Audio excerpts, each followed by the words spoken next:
I'm just gonna, and I know that the people who are here already know this, but this is the flyer that I've seen probably lots of times. I've sent. If you haven't seen it, you want a copy, there's some on the table. We have one more workshop after this. This is our third, and it is on April 12th, and it's called Using the Field to Work on Practice, and it's going to be co-run by Sarah Kavanaugh, who I'll introduce in a second, and Abby Rice. So that's our last in the series, and we've been video recording all of them, and the first two are actually available, and this third one, depending on what happens with the videos that get played, we might not be able to make it all of it publicly available. But we want these workshops to be a resource for everyone thinking about teacher education here at Penn GSE. So, without any, that's big picture thing. I'm Janine Member, I think I didn't introduce myself, but I think most of you know who I am.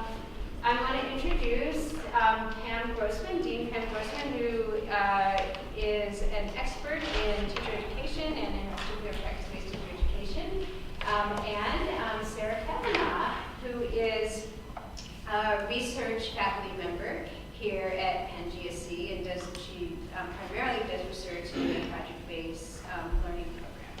But both of them have a ton of expertise in practice-based teacher education, and in particular using videos as a tool in practice-based teacher education. So you're going to work us, right? You're going to keep us busy. So there is a restroom just right outside, and there are snacks, but you'll be busy during the next almost 2 hours. So go ahead. All right. Do you want to dive in with the agenda, or should I? Yeah, thank you. So, as Janine said, we're excited to talk about this. Both of us have used a lot of video in our practice, and so we're going to be providing a broad framework, but then really digging into examples of how we've used video in our practice, and then engaging you. So, this is our agenda. We're going to start by getting you to know everybody who's in the room. Then, as I said, framing the use of video and the possibilities to support teacher learning. And then we'll have a deep dive into 2 different examples. One learning from others' video, and then learning from video of one's own practice. We've asked you all to come with some ideas about videos that you might use, and so we have some workshop activities planned with some different things, lots of options. If you didn't bring a video, that's one of the options. You can use the online archives to select one. So we'll have some time for you to work individually and then to share what you've done in small groups, and then we'll wrap it up. So the first thing we're going to do is find a group of 3 near you. If it needs to be a group of 2 or a group of 4, that's fine. And introduce yourselves to each other. Last time we did a whip around the whole room. This time we thought, let's shake it up and do it a different way. So in smaller groups you can get more in depth. Share your name, share what work you do, have done, or want to do with teachers at a pretty broad level. You don't need to go into every single thing you've done. And specifically, how you've used video with teachers in the past, if at all, and how you plan to use video with teachers in the future. So just get to know each other, share a little bit about your work, and in particular, talk about how you're interested in or have used video. We'll do that for 5 minutes or so. You can turn around, people behind you. It's always a good time. Jenny, nice to meet you. All right, finish your thoughts. There'll be more time for conversation later.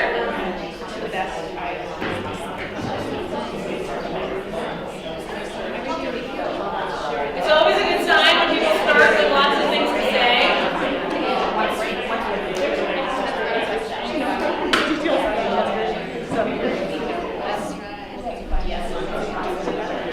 So keep these ideas that you've started to wrestle with in mind. The first half of this workshop is going to be pretty presenter heavy, and the second half is going to be participant heavy. So keep the ideas that you just percolated in mind, and we'll come back to them for the second half of our time together. We're going to start, the whole thing is about working on video, but we wanted to ground the idea of why we might work with video in some larger ideas about some of the central conundrums in teacher education. So I'm going to make an argument that mismatch is a really central problem in any teacher education program, but really in all types of programs around teacher learning. And what I mean by that are three particular things, and some of them are going to be really familiar to you. In fact, all of them might be, depending on how much time you've spent studying teacher education or doing any teacher education. So the first mismatch that really makes the work of teacher ed complex is the apprenticeship of observation, right? This is the idea that when people are learning to teach, they come to the work of learning to teach from many, many, many years having spent in classrooms, experiencing a particular kind of teaching and learning that isn't the kind that is typically promoted in professional development or in teacher education programs. So what that means is there's a mismatch. Come on in. Grab a seat anywhere. No, it's totally fine. There's a mismatch between the past and the present when teachers are learning to teach. Another mismatch that makes the work of designing teacher learning experiences hard is something that Feynman, Nemser, and Grossman in the 90s or in the 80s, I guess, called the two worlds pitfall. So this is the idea that in teacher education programs, the kind of teaching that's being promoted is often really different than the kind of teaching that's happening in schools. And so there's a mismatch here between the university and the field that novice teachers, while they're learning to teach, have to navigate, and it can be really hard to navigate. And a third mismatch is what Mary Kennedy in the 90s called the problem of enactment. So this was the idea that actually there's a big gap between what it takes to know something, to believe in it, to think it's a good idea, and to actually be able to pull it off. There's a gap, a mismatch sometimes, especially among learners, between knowing and doing. And these three things, when taken together, mean that there's a really big mismatch problem in teacher education. So when I say the mismatch problem, when we talk about this going forward, what I'm going to mean by that is that there are real difficulties involved in teaching people to enact a practice or practices that don't occur in that learner's environment very frequently. And the particular problems with that, there are lots, but the particular ones that we're going to talk about today are one, that learners have really few examples of the practice to emulate, and that's one of the things we're going to talk about with video. And secondly, and this is going to be, this is also a big problem, but maybe less important to the problem of video, is the practice is sometimes difficult to attempt because the environment actually isn't conducive to it. So I just want to do a brief thought experiment with you guys for a second. It's going to take us away from teacher education, but I promise we'll come back. I want you to imagine that you are a French teacher. Your job, and some of you may actually do second language learning stuff, and then you'll know a whole lot about this more than I do. I'm about to give you an analogy that I know nothing about. It's like when you talked about soccer in the last workshop. So I want you to imagine that you're a French teacher. Your job is to teach students French, and none of your students speak French at home. None of them speak French with their friends, and your job is to get them to be able to speak French. That actually means you're going to encounter some really difficult problems that you're going to have to deal with. One is you're going to give them assignments. You're going to say, go out in the world and try to speak French. Every time they try, people are going to speak back to them in English. Their environment isn't conducive to speaking in French. So not only do they not have examples to emulate, the environment itself sometimes pushes back on them. And that is really a central problem in teacher ed, too. I want to make the argument that frequently, when we're designing for teacher learning, we're actually promoting teacher education. We're promoting approaches to teaching that are like a foreign language. They're things people don't have a lot of experience with, and the environment pushes against their ability to do them. And video can be a really useful tool for that, because in a case like this, when what you're teaching somebody is something that's foreign like that, what you're teaching is just as important. I mean, how you're teaching something is just as important as what you're teaching. So let's think about the French class, right? In the French class, you could have the right scope and sequence. You could have decided on all the right verbs. You could have decided on all, this is where the folks who know about second language learning are going to realize that I don't know the analogies at all. So, but you could decide on all the right things people have to learn. You could decide on the right sequence of learning them. But if you don't create opportunities to practice those things in meaningful ways, nobody's going to actually speak French in the end. I know this because I took 6 years of French, and all I can say is j'oublie tout le français, which I think, does anyone speak French? I speak a lot of. Does it mean I forget how to speak French? Because that's what I thought it means. But I speak more Spanish than I speak French, and it's because I went to Guatemala and I spent time there and I was immersed in it. So all of this is to say matters just as much as what we teach them. Creating opportunities to practice, creating opportunities to see the thing that we're trying to learn is a really important part of designing for teacher learning. So with that, we are very lucky to have in our presence somebody who has done a lot of work around this very problem, our Dean Penn Grossman.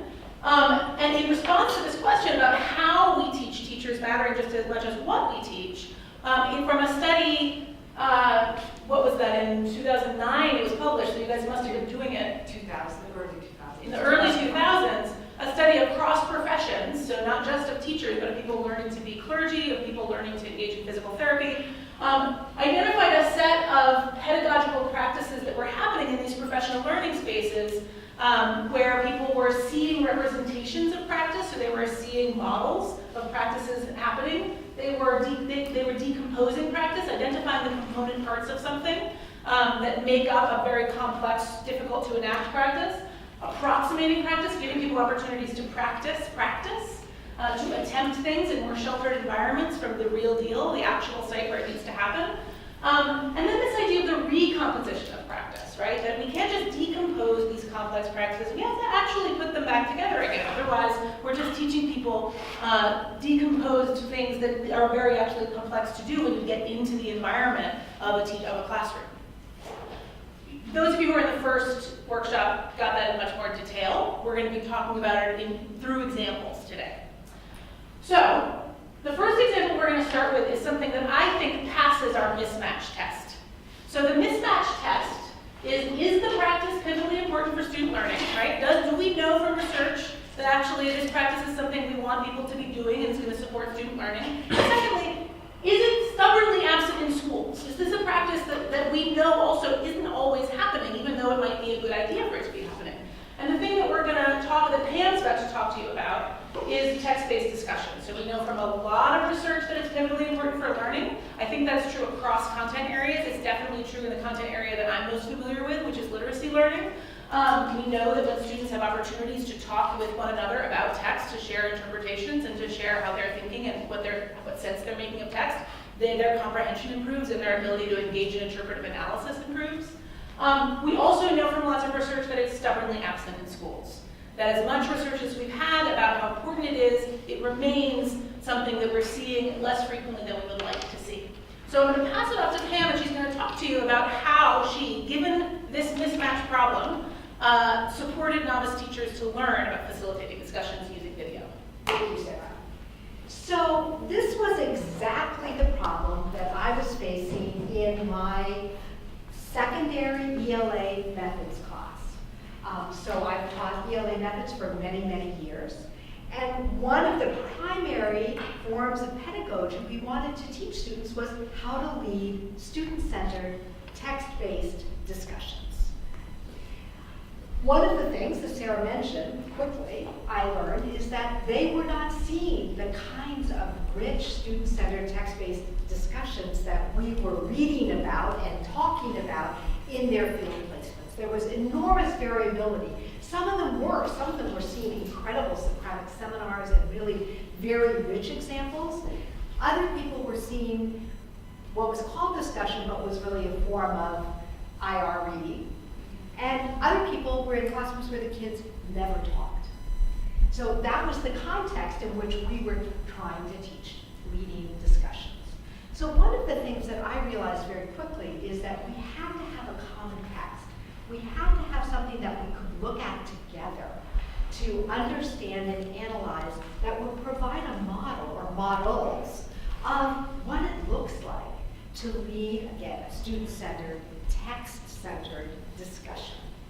And I was very, very lucky because there was some work going on at the Carnegie Foundation for the Advancement of Teaching at that point, which was, it created the Academy for the Scholarship of Teaching and Learning. And Yvonne Devons Hutchinson, who is an extraordinary teacher in South Central Los Angeles for many, many years. At the time she captured her practice, she'd been teaching for 37 years, was a member of this group and had developed an extraordinary resource of a whole website on her teaching. And one of the things she works on a lot is discussion. So very quickly I realized that there were some resources out there that I could use to again provide some common experience of what does discussion look like. And you can see, at the very bottom you see that website URL.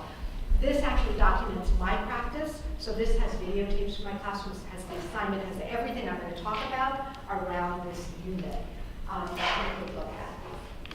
So one of the things that we did in this class was to create an entire unit around the practice of facilitating discussions. So targeted core practice, for those of you who were at that first talk. And then built a lot of activities and resources around that. So we were reading about, again, the theory of why talk matters.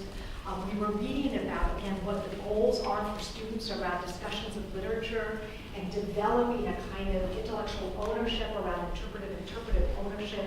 We were reading Robert's School. So there was a lot that was going on in this unit. But central to what was going on in this unit was watching video. So one of the things that we did, again, was to watch examples of what this kind of practice looked like. So we used video for the representation of practice, to make visible, again, when I was talking about student-centered, text-centered discussion, what that might look like. Now, one of the things I want to say is we used actually multiple examples. Just as there's a problem with a single story, there's a problem with a single example. You always need to have multiple examples of what this looks at so people can see how the practice plays out in different contexts with different students at different levels of time. So one of the things we thought about very hard is, what are we representing? Are we representing exemplary practice, which we really were with Yvonne von Hutchinson? That was really extraordinarily accomplished practice of somebody who's been spending 37 years developing this practice. And we realized that there's a lot you can learn from that, but these were novices. So we also needed what I would call near peer, or you can think of it as within reach examples, of students who were closer to where they were, maybe in their first or second year of teaching, who were trying out many of these same things, but early in their careers, what does that look like? So in addition to Yvonne's websites, one of the things that I was really lucky was that a colleague of mine, the Teachers College, was really interested in documenting practice. And one of my former students had moved to New York, so he went in and documented her practice. So I had a lot of video of a graduate of this very course teaching in a New York City classroom, different than Yvonne's classroom, doing many of the strategies that actually our students were learning about. So it was a really lovely near-peer example. Again, there's lots of things you can do with those examples. Having both of them is better than one single one, because you can see that trajectory. The other really important thing is representing practice over time. So when we started using Yvonne's video that was in her materials, it was a 2-hour discussion of Call to Assembly by Willie Brock that happened in April. All of you realize what the problem with that example is. It happened in April. She had spent the entire school year preparing her students for this very rich discussion that happened, and my students couldn't see that, right? All the work that happens before you get to April. So we actually went back and asked Yvonne, could we videotape in your class at the beginning of the year? So that, again, you have a sense of the trajectory of that work. And of course, as you would expect, her classroom looked very different in September than it did in April, where she was actually explicitly teaching students the skills that seem very natural to them in April. You see them first being introduced to them. So we went back and captured a lot of that early video. So when you're thinking about using video, you always want to think about that question I asked at the first workshop: what's visible, what's not visible? And what's often not visible to novices is all the work that goes into what they're seeing. So making that visible in lots of different ways is really important. And part of the ways we did that is both doing it through the trajectory of people who were closer to them, to more experienced, always giving them a sense of where are you aiming, but then here's what it might look like in your first or second year of teaching, right? This is within. The other thing we did with these videos is to really use them for the purposes of decomposition. So again, helping them to see all the different components of what's really a very complex practice. One of the reasons that it's hard to get good at leading discussions is it really is very complex. So as I mentioned at the first talk, one of the things we did with Yvonne's website was really to use it as the basis of a very long assignment, where students actually had to watch it through a number of different lenses. So some of them, this was a form of decomposition, some of them were watching it for how she established and reinforced norms. So they looked through and saw how she set norms, how she reinforced, and what happened when people challenged those norms, how she handled that. Other people were looking at it through the lens of participation. What are the strategies she used to monitor participation? How did she get quieter students to participate? So we really broke down this 2-hour video, and people were looking at those different components. Somebody else was looking at the kinds of questions that students had asked and prepared, and looked at the materials she had on the website for that. So we were really breaking it apart. Similarly with Emily's videotape, again, they were looking for the different components. There it was, we were particularly looking at for the strategies for participating in student-led discussion. How was she teaching them to do that? So you see all that pre-work, you make that visible as part of that decomposition. So we wanted to do, in addition to this broader example, actually look into some of the specific video that I used in this unit, and then talk through how we selected it, how we thought about it, how it sort of plays out in a classroom, just to give you a really concrete example.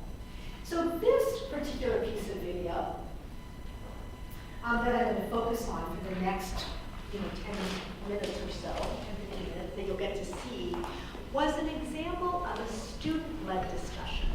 So again, when we think about student-centered discussion, there's a big continuum in terms of what the role of the teacher is. In Yvonne's videos, the teacher was front and center. The teacher was very much a part of that discussion. But our goal is always, again, to help students do more of the intellectual work, actually leading this discussion for themselves. And our students in particular were very eager to get to that particular part. So they wanted to see, what does that look like? So I was extremely lucky that my co-teacher and doctoral advisee, Peter Williamson, had been actually doing a lot of research on his own classroom and had been videotaping his work on discussion. So, finding good videos is one of the challenges. We gave you some websites, but this is one that actually I don't have permission to show on the web, so we will not be posting this on the web. I do have permission to show in professional development workshops, things like this. Okay. So part of what our goal was in using this video was to help, again, make visible what the work is of preparing students for student-led discussion. How do you get there? Okay. So let me walk through some of the things we're going to have you think about as well. So what were our goals in using this piece of video? The video was students having their own discussion, student-led small group discussion around the text, the yellow wallpaper. If you've read the yellow wallpaper, you know it's a very complex text. It's a challenging text. And it has a lot of gaps, a lot of things to struggle with. I see you're nodding your head. Do you want to give a short synopsis of the? A short synopsis of the text? Yes. No, the yellow wallpaper. Oh, the yellow wallpaper. If I recall correctly, this is like 10 years ago, but it's a short story about a woman with is it postpartum? Mm-hmm. But she's perceived as going crazy, so it kind of outlines that. That was really terrible. And isn't It's she actually confined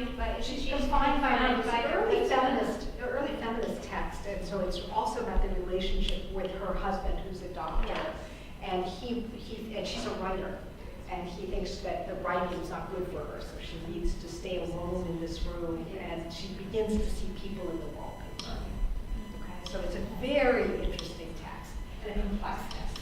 So again, and the high school where they were, this was high school, 11th grade, in a high poverty high school with kids in a regular 11th grade English classroom. So part of what we wanted to do is to expand students' possibility, our students' possibility, of what high school students are doing, right? Because this is a challenging text. We also wanted, as I said, to help them understand what teachers do, to counter a popular misconception among my students, which was if you wanted to have student-centered discussion, the teacher could just step away. Put people in groups and let them talk. That's what they wanted to do. And then when it didn't work, they stopped that and they just went back to giving them all the answers. So again, part of what we were trying to do is there's something in between just stepping away and letting kids talk. Okay, so we had quite a rich videotape of this discussion, but we wanted to really think about it pedagogically, and this is what we're asking you to do in the workshop, is to think pedagogically about how do you use a video. Because videos, like text, don't teach themselves, right? You have to actually do a lot of work in thinking about how am I going to use this video. So one of the things that we decided to do in this video is to cut it into very short, no more than 3 to 4 minute segments. And to show it at the very beginning of the discussion, a little way into the discussion, a little further in discussion. I think we had 4 clips that we showed. And in the video, the teacher is not present. The teacher is absent. All you see are the kids. And so the question we really wanted to have the students wrestle with is, what must the teacher have done to account for what you're seeing? So first of all, what do you see? What do you notice? Right? What questions does this raise for you about student-centered and student-led discussion? And then, what must the teacher have done? So we had to choose clips where you could see some of that, right? You could sort of see some of that evidence. And we wanted to show what happened, early on when the kids are still negotiating over the task and it's not looking very promising, and it's the moment where most teachers step in, right?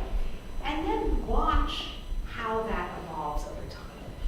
So we very deliberately chose 4 short clips for this. We also then had to think about how to frame this teaching, right? Now I was very lucky because we knew we had the teacher in the room the first time I taught this. Over time, other people were teaching with me, but we knew a lot about the context, about what happened with that. And it's important to understand the text. So that's why I asked for a little synopsis. In our class, we actually had the students read the text. It was one of their course assignments, was to read the yellow wallpaper. We ended up doing a lot of things with the yellow wallpaper because it's a great example of a complex literary text. One of the things they had to do right before they watched this video was to actually lead a discussion of their peers about the text. 2 purposes for that. One, it was an approximation. It gave them another chance to think about what it means to prepare and lead a discussion. So one thing that happened is there were 2 groups, and they had prepared questions, and they were leading the discussion. My second goal was I really wanted them to understand the content, because the students in the tape were doing a lot of interpretive work. And if you actually haven't read the text carefully, you might miss it, right? So it's very important to think about it, how you frame it, how you prepare them for what they're going to see. Often when people use math videos, they have people do the math problem first, so that they have a sense of what's the content people are wrestling with. And finally, you have to think about what's the task, right? You just are not showing video, you're thinking about what are people doing in that video. So the task here, as I mentioned, was asking those 3 questions around what they noticed, what questions this raised, and then also what the teacher must have done. So I'm going to actually show you one of the clips, and I'm going to have you do that same task. So as you're watching this clip of 11th grade students discussing the yellow wallpaper, I want you to think about, what do you notice? Now at this point, my students have done a lot of work around Yvonne's materials, Emily's materials, about what kinds of questions you think about in terms of preparing, what are structures for participation, how do you facilitate a discussion. So they actually knew quite a bit when they were watching this video, so I just want you to prompt what you know about leading discussions. What questions does this raise for you, and what must the teacher have done or not done to account for what you see? Okay. Now this clip, I couldn't find the very first clip. In the very first clip, as I mentioned, they're negotiating with the task. They can't quite remember which text. They read two texts, The Story of an Hour and Yellow Wallpaper. They couldn't quite remember which text they were supposed to be talking about. They were questioning about which questions they should be asking. So at the end of that first discussion, people are saying, is this a good use of time? So now we're in the second clip where they're into the discussion. Okay, what did you notice? We'll do this quickly because I'm running out of time. But what are some of the things that you noticed? They seem to have some sort of norms for how to take turns or talk or roll, but I'm not clear either a roles assigned or if they just like know how to navigate that. Okay, there's some structure there of how to participate, whose turn it is, and if they're navigating that. Yes. They have the ability to ask, they learn to ask like clarifying questions to each other. Yeah. Yes. You hear them asking clarifying questions to make sure they know what it is. Yeah. What else? I think they gave attention to the speaker. Yeah. They're listening to the speaker. Consistent references to the text. Consistent reference to the text. They're all looking for the text into the text, and I know it's there, and they persist until they actually Polly finds it. They began the discussion with a question. They begin. Okay. So let me transition to that last question. What must the teacher have done to account for what you saw? Yes, the question. Right? Well, Are they reading it from the prompt from an assignment? So we know that a question was generated, right? That there was a question. We don't know if the students generated it or the teacher generated it, but somewhere in there, people learned about generating a question to provoke discussion. Okay? Yes. There's some agreement about like what counts as evidence. Okay. Yeah. So somehow they've had, the teacher must have done something about what counts as evidence, how to find evidence, how do they use evidence to make your point, right? Because they're all going back to that. What else? Anything else? Yeah. They see familiar with the text, or the teacher must have gone over the text to make sure that they know there's a husband as a physician, etc. Either the teacher has gone over it or they really learned how to read the text carefully. There's evidence here of close reading, right? They know that and there's also understanding of how to make that an interpretation. Because he's a doctor, he feels that he has the right to do this, yes. They've either intuited or been explicitly taught some of the behaviors that people engage in when having a text discussion. Like when one kid says, it's on page 21, everybody goes, Yes, that is not, you don't always see that. Everybody goes to the same place in the text. You also heard some things like, I agree with that and, right? Did you hear some of that? Building on somebody's ideas and extending that idea. So there's a lot of things actually that you can see in this text. Questions? Students? Maybe just the one part where, I don't know, you decide, but it might be nice to hear that one person forcing her. Okay. So I'm going to show you just a very short clip of my students discussing this video. Okay? Because, again, one of the things that you learn is that people will see all the things that you saw and more in that video. But they'll also raise other issues that you may or may not have expected that become, again, pedagogically very productive. So this is I hope you could hear that she's objecting to the artifice. She said it's too artificial. I'm just going back to that challenge. I want them to just talk. And it's better if they could just talk. And why do we have to have this kind of show? And Shauna is saying, you know, maybe it's that's, and then they begin to talk about the language of scaffolding. Maybe this is a way to being able to just talk.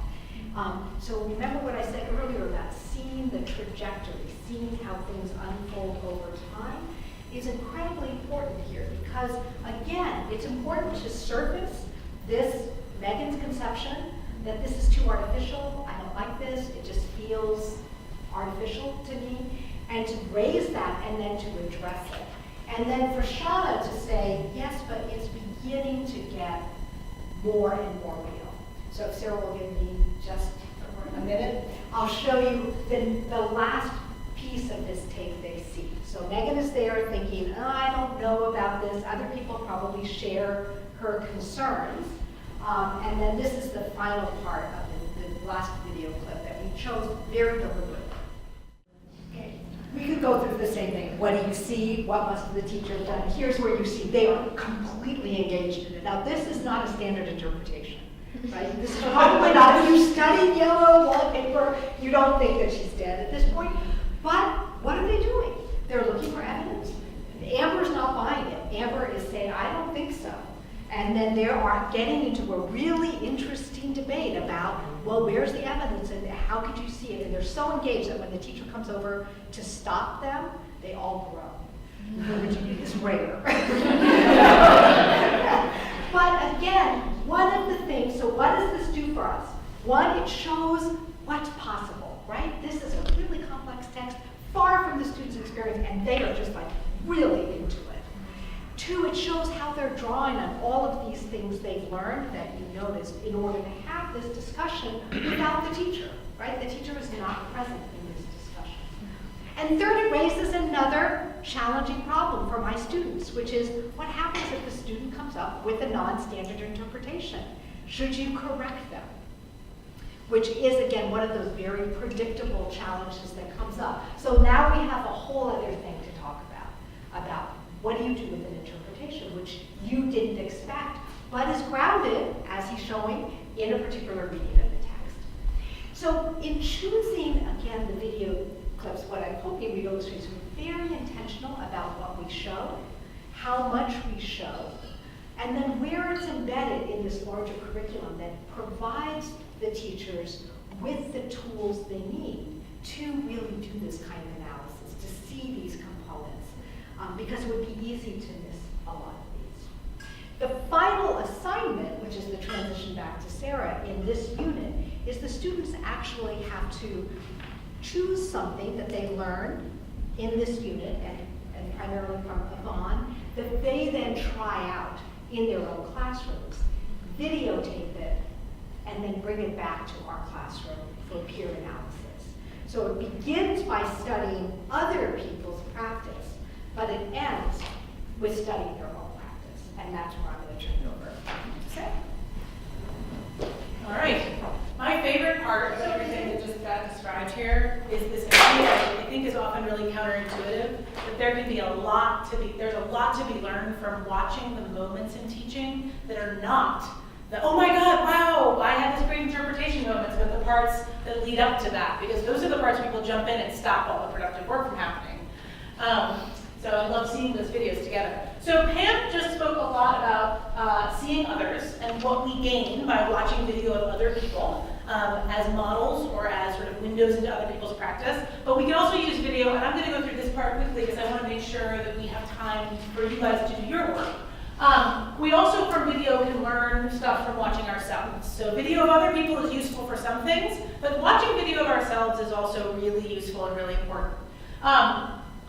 When we support novice teachers, really any teacher, to learn from watching video of themselves, there are a set of considerations that are different from the set of considerations that was just laid out around watching others. So the first of those considerations is deciding what type of footage we actually want teachers to capture in the first place. So sometimes we can engage in really kind of reactive work with video, which is I'm going to come to your classroom, I'm going to videotape whatever's happening that day, and then we're going to engage in some kind of task with that. Maybe we will see who's participating, who's not participating, and have a conversation about that. But that's sort of a reactive use of video in which you can engage in a set of generic assignments, which can be useful. But another way of working with video is getting very deliberate and intentional about the type of footage you want to capture, and then preparing people to capture that footage. So for example, in Pam's example she just walked through, she's using the capture of your own video to help people learn something very specific about discussion.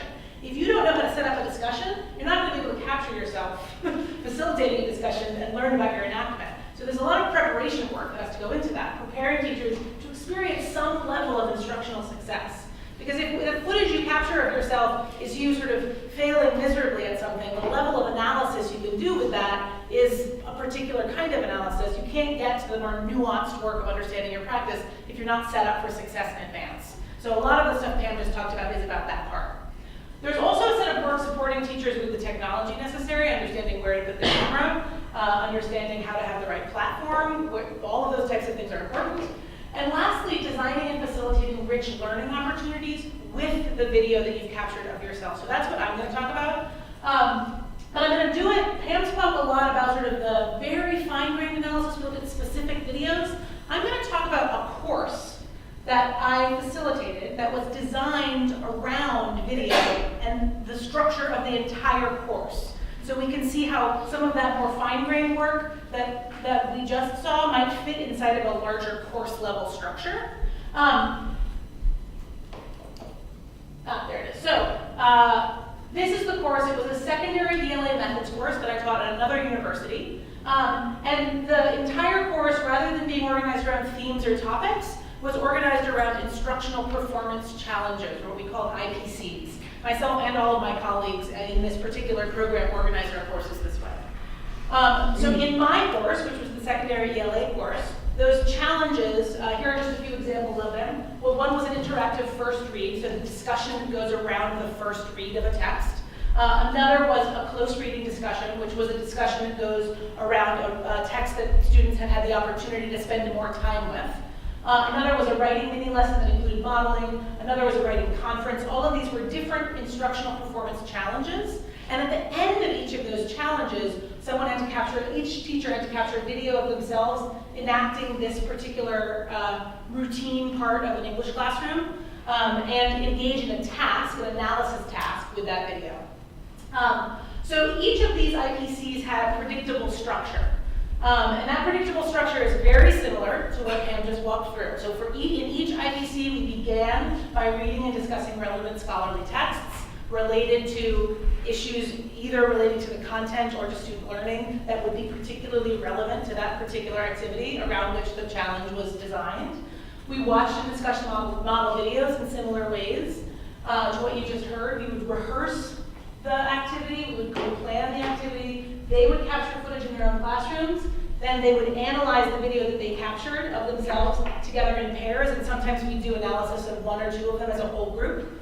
And then they would write papers that drew together parts of their video and parts of the scholarly texts that they had read. And either, at the end of those, it was a challenge because there was a standard, and there was a set of rubrics associated with each of these challenges, and candidates either met or did not meet standard. And part of meeting standard was the video itself had to meet standard, as did their analytic writing about that text. And if they didn't meet that standard, based on those rubrics, they did the whole thing again. They had to collect another video, they had to plan another lesson, and they had to write another paper. So by the end of the year, candidates had approximately 8 videos, and some had many more, because they had had to do their IPCs multiple times in order to pass each one.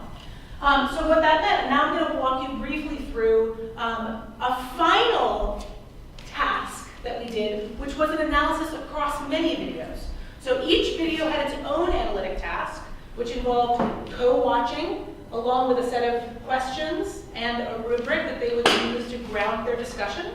But then the final task was them looking across multiple videos at the end of the year to try and understand growth and to bring their own teaching into conversation with the scholarly text that they had been reading. So I think about this actually as a different way of working with video. So in the first ones, in each of these instructional performance challenges, the analytic work they did at the end of that time was mostly a performance assessment.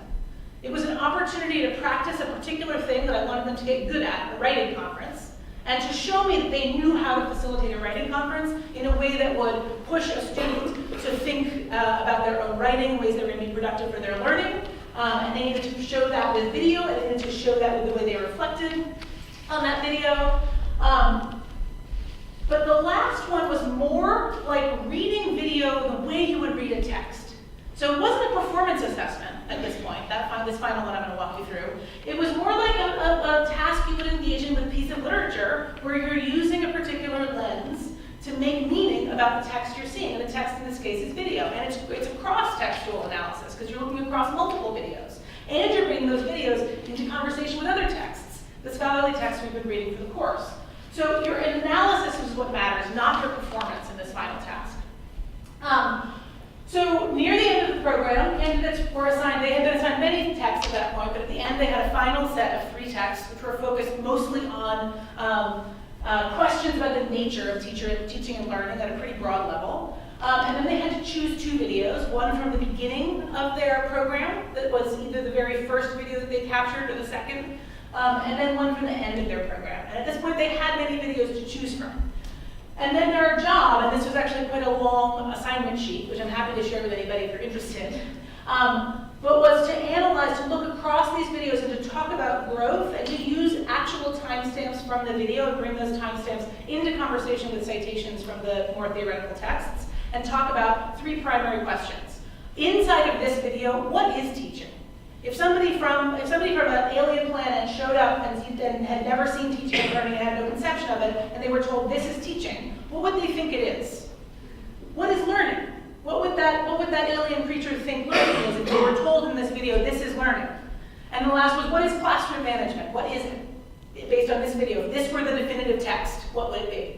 And they did that with the first video, they did it with the second video, and then they did a cross-analysis trying to talk about growth and think about learning theory in relationship to those. So this wasn't a performance assessment. I wasn't assessing whether or not they were doing a writing conference well or poorly, or whether it was going to lead to student learning. It was they were using video to do analytic work in relationship to the learning theory that they had been engaging with in the course.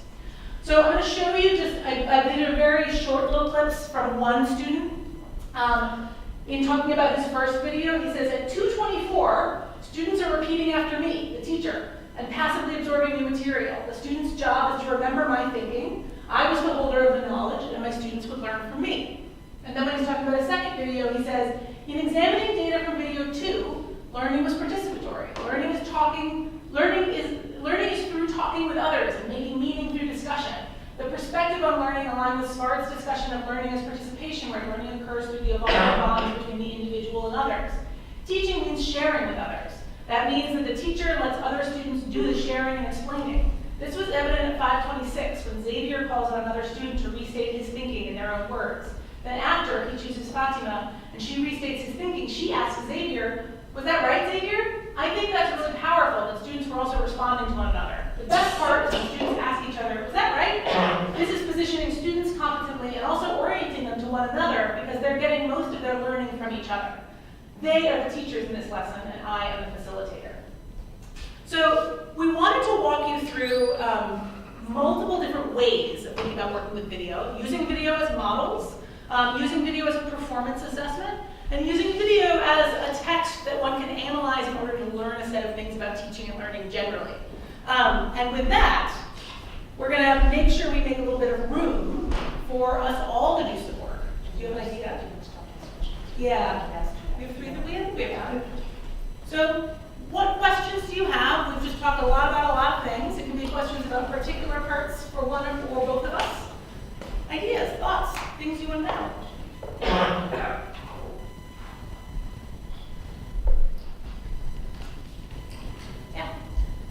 Sometimes I see that discussions of videos can be often like high school students' discussions of literature, where it's an evaluation of like performance, or especially if teachers, novice teachers are doing their own videos, they might say, oh, this is what I intended, or go back to like the lesson planning. How do you kind of create that, if it's not a whole course, how do you create that professional vision to analyze a video with a shared set of like terminology, and this is exactly what you're looking for? How do you cultivate that within teacher education? So one of the things that you should have noticed across both of our talks is there's quite a bit of structure around what we're doing in terms of the interaction with video, and setting up norms, and again, the task for how you look at one's own video are incredibly important. One of the things that we have to anticipate is people can be very critical and very evaluative when they look at other people's video teaching.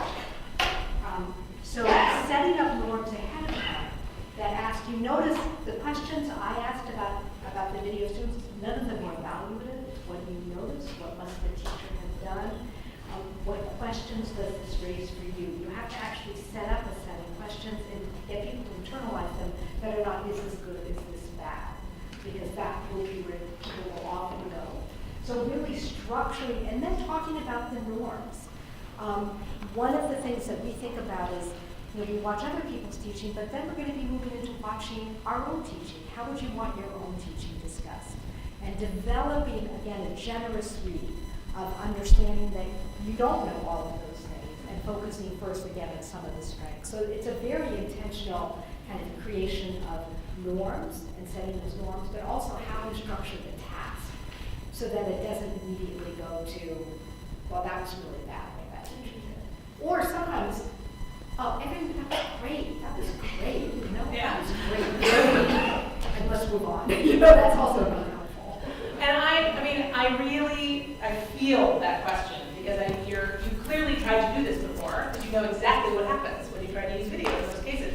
I would add to everything Pam said that even when you do all of those things, it still happens. People still, in my experience, immediately go to evaluation.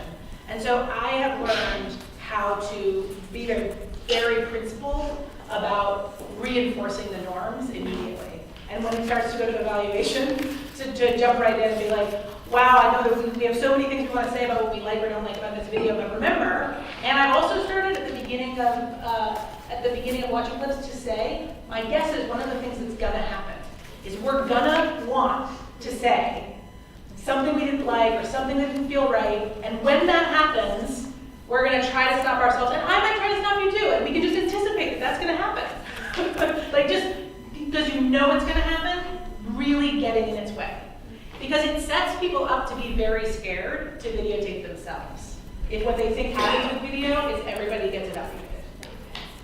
One of the tasks, actually, for the workshopping piece is to develop those norms. Yeah. And to think about what those norms are and thinking about this very predictable challenge and how you would set up things that don't go that way. Sarah, I wanted to talk about when you had your students go out and enact these IPCs in the field.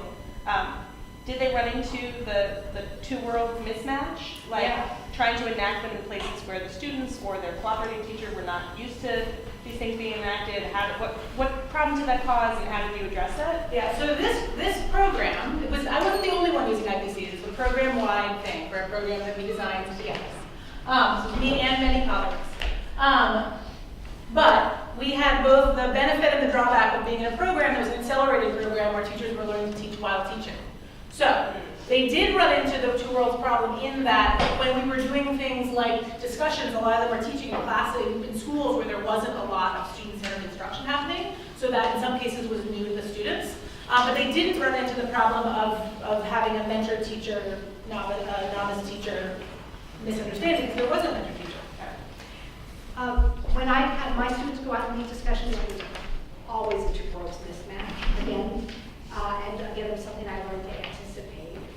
In some places, there were classrooms where really not much had happened about discussion, so we would talk to them, well, maybe this is the time to just set norms and do some very, beginning work around this. Other people were in, again, classrooms where there were well-developed norms, but the discussions weren't particularly text-based, so we tailored it to whatever context they were in, and then talked about that. This might be a longer conversation, but one of the things that we grappled with in our program is the role of the rubric and us giving assessments that, particularly in light of the two roles particularly in light of the fact that they're in different contexts, and so the possibility of doing different things is that mediates what they're able to pull up. And it's sort of this tension between wanting to support them as learners and the role of the evaluation role of the instructor. So there's lots of things to say about this. In our program, what we decided to do, the whole program was reliant on passing the NTPA. So we mostly used NTPA rubrics in relationship to this for multiple reasons. One, because we wanted to get them familiar with the performance assessment that they were going to have to then do at the end of the year. And two, because it was, I mean, we took a stand that we were going to set performance standards and we were going to hold ourselves accountable to them. And sometimes it meant that we had to have teachers come back again the next year because they wouldn't pass. And we had a way then of having a pretty hard line of kind of performance that we were going to certify. But that was a really hard conversation to have. There are hard parts about that on both sides, I think. And that, you're right, that's a lot much longer. Any other questions before we? Yes. I'm curious if you did any work with having teachers or yourselves transcribing or doing any discourse analysis with these videos, or if it's just watching the video, because that's a different level of what you can see. I notice. No, sometimes we would actually have our students transcribe, in part so that they could actually see what was going on and slow down the action long enough to really see what people were saying, whether or not people really were picking up on each other's ideas. So yes, it's a really good way of, again, just sort of slowing down and really highlighting features of the discourse. What I would do was not have teachers transcribe any of the work, in part because this was a program where people were learning to teach while teaching, so the folks who are in these programs here know that it's really hard to get people to do because they're very, very, very busy. But I would select, we would have focal videos at the end of each IPC that was from the teachers that we do group analyses of, and those I would transcribe and we would work together as a whole group around. So that's another way of trying to be on both sides of that dilemma, wanting to make sure people had the time that they needed, but also wanting to do some of that more rich work. I'm just curious with using video to in these kinds of learning environments, are there spaces of a lesson or particular activities that this doesn't lend itself as well to, or do you see this as a tool using videos to help with all phases of instruction for teachers? Are there certain subject areas where you see this being more challenging to use with teachers? I mean, we saw different examples with discussions in an ELA environment. Yeah. So I've had one of my best friends taught at Mills College for many, many times, and she taught sort of a general foundations course and an adolescent development course. And she kept saying, this practice-based stuff, these corporate, that's very nice for you because you teach methods. But I'm teaching foundational ideas, I'm teaching Dewey, I'm teaching adolescent psychology. It doesn't apply. And I kept saying, but if you're in a professional preparation program where what you're hoping people do is to use that foundational knowledge to inform how they actually interact with adolescents or how they actually teach in the classroom, wouldn't you want to ground some of those theories in practice and show them examples, in fact, of what that might look like if they really deeply understood aspects of adolescence or understood cultural competency? You want them to see that? We went back and forth on this, and she really wasn't convinced until one day one of her students came up to her and said, Dr. Rubric, I love this class. This is my favorite class. She's a fabulous teacher. My favorite class, probably I've ever taken, and I'm just learning so much, and it's so great. She goes, I just don't understand why we're learning this in a teacher ed program. Like, what does it have to do with what I do in class? And that convinced her. And then she began to use the materials in Yvonne's classroom actually as a way, a totally different lens of, again, illustrating the interaction. It was around issues of cultural connection. It was around issues around adolescent development. And so she began to ground against some of those theories in practice. So I think that division that sometimes gets, this is fine for methods classes, but we don't do that in these foundational classes. I think this is the point, that the goal of those foundations practice is still to inform practice. And grounding it in practice makes that visible to students. I can give an example. So I used to teach social foundations courses at another university. I taught multicultural education courses, the courses on justice and equity in the secondary program. And then again in a residency program nearby for elementary teachers. And I experimented for one portion of that course with trying to use all of these approaches that I was using in my secondary ELA methods course in that course, and challenge myself to say, could I structure it the same way? And so for that unit, what I ended up doing, it was a unit where we were working with issues relating to queer identities in the classroom and teacher support of LGBT students and of LGBT families. And what we ended up doing was we read a bunch of things and we had a bunch of conversations. And what we talked about when we had our conversations were all about, what got brought up was everybody's concerns about religion and everybody's concerns about families and what a family's going to complain, and we had all these conversations that were not about instruction. And then I said, okay, well now what we're going to do is we're going to go into a kindergarten classroom and we're going to read a story that has two dads and a little girl to a group of kindergartners. And suddenly all of the questions were different. And what came out in the enactment of that and in their videos when they went out and did that in their own context were really different questions.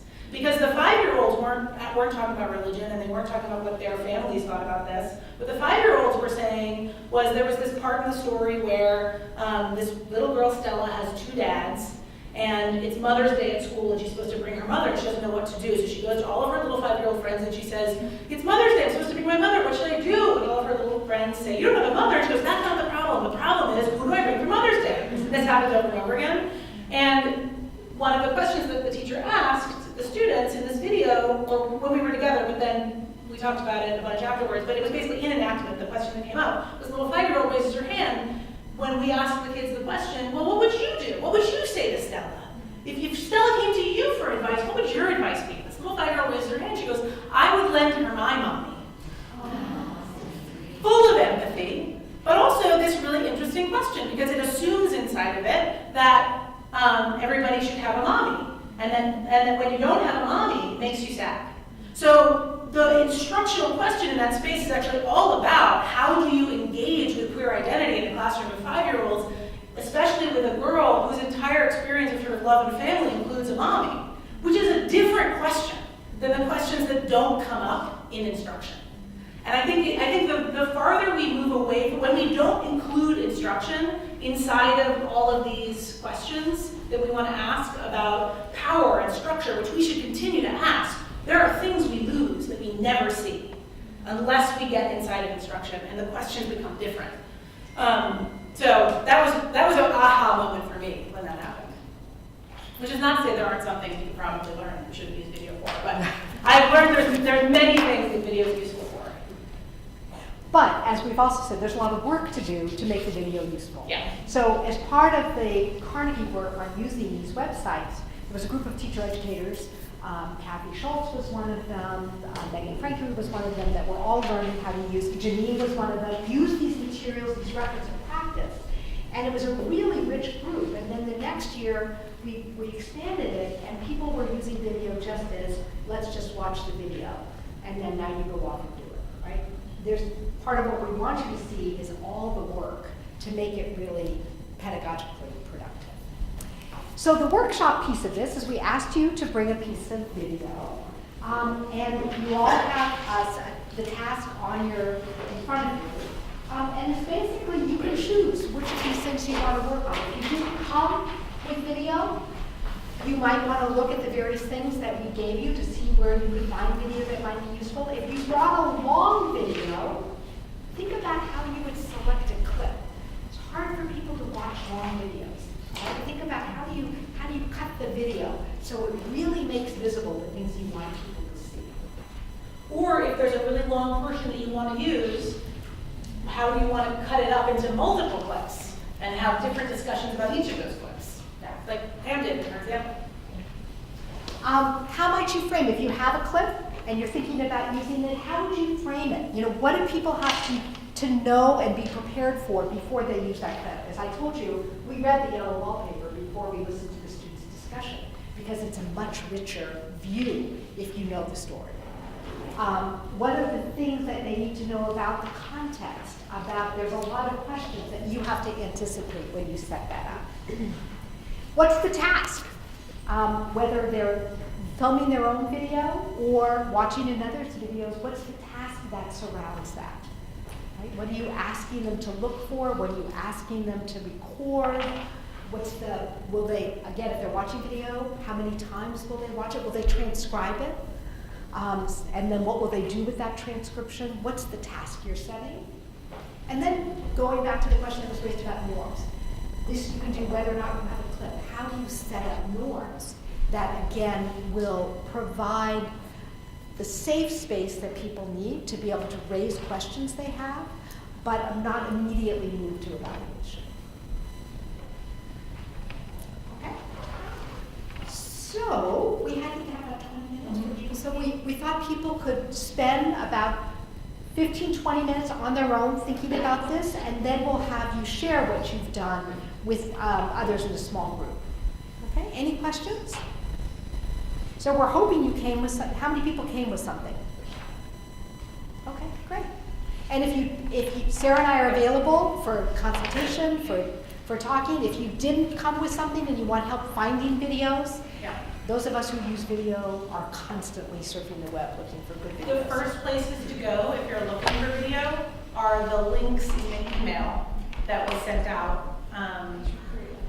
What? Yeah, so there's lots of links there. Start looking around. 20 minutes. 20 minutes. And we'll engage in some group work around. And if you don't have a computer, you can just team up with somebody else and help them answer some of these questions.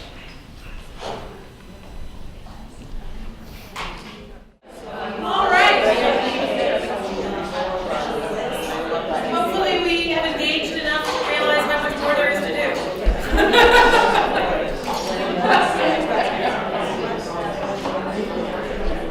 Come on back together.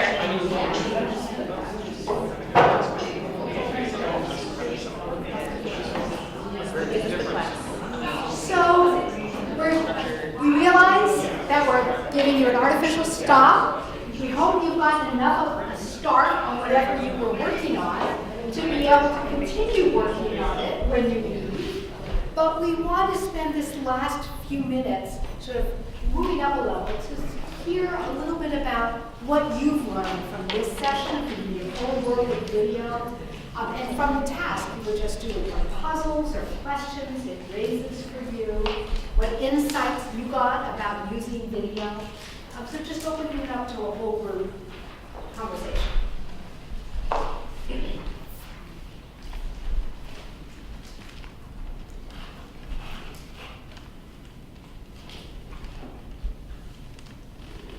Yes. I'm thinking a little bit about the difference between giving people structure to look at a video first and then watching it into that structure, or watching the video and then asking them to extract some structure from the video, and what different affordances and like why you might want to do which thing. Yeah. And similarly, the what happens, like watch all the way through or pause, and do you pause or do they pause it? I mean, I think those are, there's something to be gained from each of those. They're Yeah. different things, right? So a lot of it goes back to what are your purposes and goals for using. Do you want them to develop inductively a sense of what's happening there, in which case they might watch it without that structure, find out what they could, and then begin to give name to that. It depends a little bit on how much time you have, and so that's a piece of this.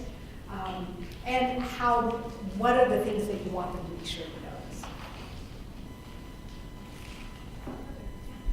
My main takeaway from this workshop is that when we're using video in teacher education, we should be selective.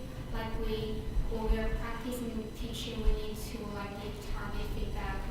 We should also focus on the specific stats and to get the general view about these teaching practice, and also show them the process of how we increase the ability on practice. Yeah, absolutely.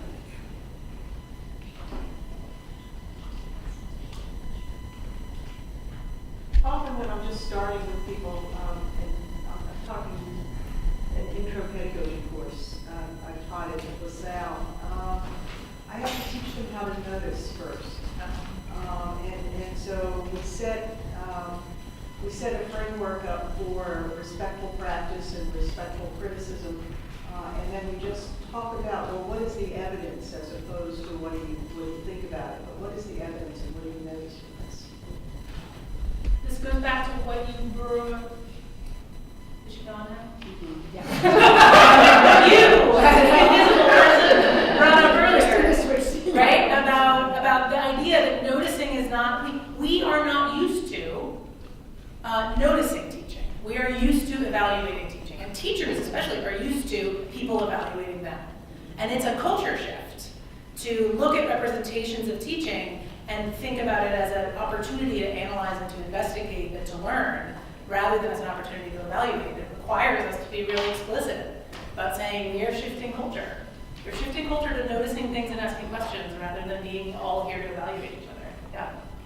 On that line, one thing I've been playing around a lot with in my teacher education classes, which is really hard, is getting people to just describe, forget evaluating versus describe versus inferring or conferring meaning. So not seeing the actions always from the lens of a teacher. So saying things like, the teacher noticed that the students were struggling and walked over. I'm like, well, you don't know any of that. Yeah. And what did that look like from the student's perspective? What did that look like, and that's been a real challenge for me, is to try to figure out ways to support that kind of noticing, which is different from the inferencing or opinioning that's happening. And it does take a lot of groundwork. Yeah. It really goes back to the notion of finding evidence and again questioning those claims that you're making, that you're always making inferences. I once had a great opportunity to teach a course in the teaching of humanities with our history professor. And he taught us a particular way to look at art that started with description. And whenever anybody would start veering towards inference or interpretation, he goes, no, just what do you see? What do you see? And then began to introduce categories of what you see about color when you see a red line. And I think in the classroom, similarly, there are categories of things to notice. And again, that varies.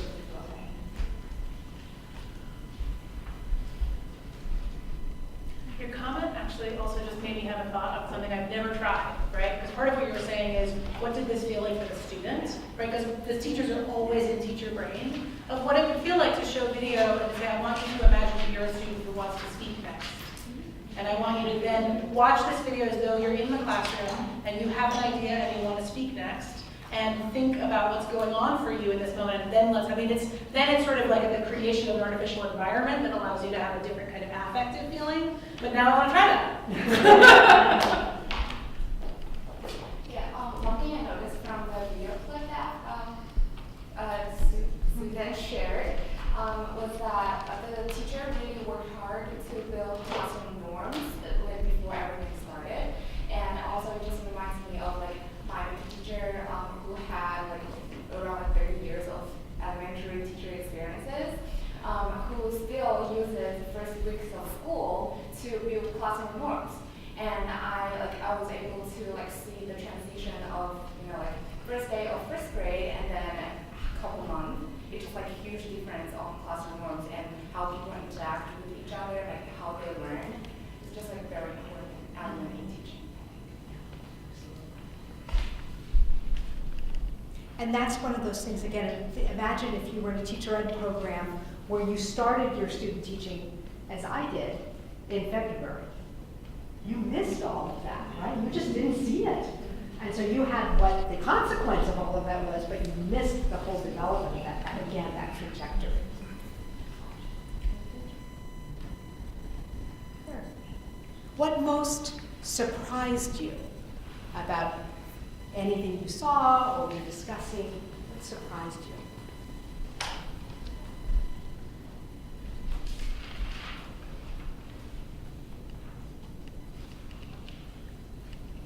I'm actually curious about, Sarah, the rubrics that we use for the course. It sounds almost like the movement towards the portfolio that's graded for student teaching by the state, that's being recommended, I believe, by Pearson. At TPA. Do you expect that that's the direction that will be going going into? I don't know what direction we're necessarily, there's lots of different things going on around in various locations relating to performance assessments and different performance assessments. But one of the things that was helpful for me was to be really clear with people, not at the level of the state, but at the level of our course, what the expectations were inside of a discussion. So part of like, in my space, I wanted to be able to say, I'm not going to say you have met standard unless you've given me evidence that I know you can get kids talking in a classroom about a text. And that was, and I created a really clear standard around that. And I said, until I have evidence of that, we'll keep looking at videos together. The difference is they could redo it as many times as they wanted. So we sometimes had lots and lots of videos where somebody went out and they tried multiple times to get kids talking to one another. But the idea wasn't that we were trying to penalize people. The idea was that we were trying to make sure everybody had the opportunity to put evidence forward that they could do a really central part of teaching, like getting kids to talk to one another about a text, or like having a conversation with a kid about their writing, which is central and hard. So just comment on, if you would, the development of the rubric. Was it a long process? Our rubrices were taken, we used the TPA rubrics. Oh, okay. So we used the rubrics they were going to have to pass at the end of the year. Well, that makes sense. Are the student teachers able to choose a video that they want the class, their fellow classmates to observe? Something like if they have a personal goal for improvement, or is it always something that the instructor gives for them in terms of videotaping? So I think there's Should be a number a of huge range on that. In my course where I had them try something out and videotape it, they had to choose, they had to do what the first task was select a clip to share with everyone else that represented something they were curious about, something that they felt like was at their learning edge. So they had control over what they shared with the rest of the class. Other times where it's to a rubric, it might be a very specific thing that they're being asked by the instructor to submit. So there's probably a whole continuum. I think to that point, it reminds me of our like TESOL class. So when we were doing like the field side TESOL class, we also have like peers sharing their like short video clip of their teaching and bringing up with the question they have. Yeah. And I feel like we always have the trouble is we're so unfamiliar with the teaching side. So it relates to like the frame. Yeah. We're so unfamiliar with like what they taught before and what is this clip, like where this clip is in the whole session of the class. So we always feel like, oh, did you teach something before, or is that probably because related to something you just did not mention before, or is the new issue, which is like, we feel like we need more background information in order to help them to solve the problem. But while it's always like still hard to like let you know so clear about like, my teaching side, because I'm the teacher who's teaching, and it's just so hard to make everything clear. I think the framing is really important. Again, particularly when you're having other people sort of help you understand something that's happening in the classroom, you have to know something about what happened beforehand, the context, all of those things. So I used to be much more guilty of showing video without setting it up, and then I realized it's just people don't know what they're looking at and don't know how to jump in. So the framing is very important. Also, the TESOL students had a similar situations because we use the isolated videos for this peer review, but we often face the situation that our classmates have no idea or just little idea about the background. So I really agree with that. The framing is really important to let others know like what happened and about the community, the school. And also think about we need to cut it into small clips. So we just focus on one thing, like in 2 or 3 minutes in a video and discuss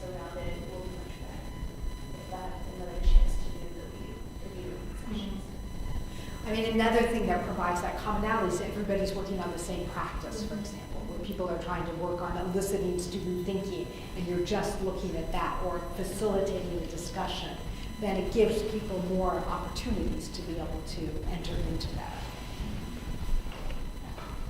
You are using video as performance assessments. Have you found that there are things that you can do to sort of orient people to learning and being evaluated that way so that it's a positive experience for them and not a negative one? Not a negative one, yeah, I guess. In our context, it was, in part because it was the entire program, it wasn't a negative experience because it was the experience. So I actually never encountered any negative reactions to that. It was how all of the candidates assumed that this worked. And also we had really close relationships with the teachers, so it didn't, in part because you could do it as many times as you wanted, it didn't feel like a high stakes evaluation. It felt like we're here, we all have to meet standard, we can do it again. This one doesn't need it, but the next one I'm sure will, and I'll help you get there. And it never felt actually, in my context, like a hard thing. I think that may have been because it was the experience. It wasn't just a experience. And a lot of it was relationship building. I mean, a ton of that was just that we built really close relationships with the teachers around that. Which goes back to the context in which you do this work and making sure that you've created an environment where people feel like it's safe to share their video, they're going to learn something from it. We did so much video watching all of the time that it just was in the water. And I was showing the video of myself, and I was showing the video of myself where I was doing things I didn't really like.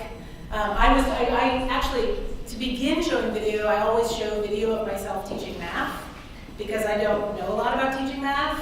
And it's a video of me with somebody else helping me because I stopped and I'm like, I don't know what I'm supposed to do now. I try to set it all up. I frequently use my own vulnerability as a tool to help people feel like it's okay to be vulnerable.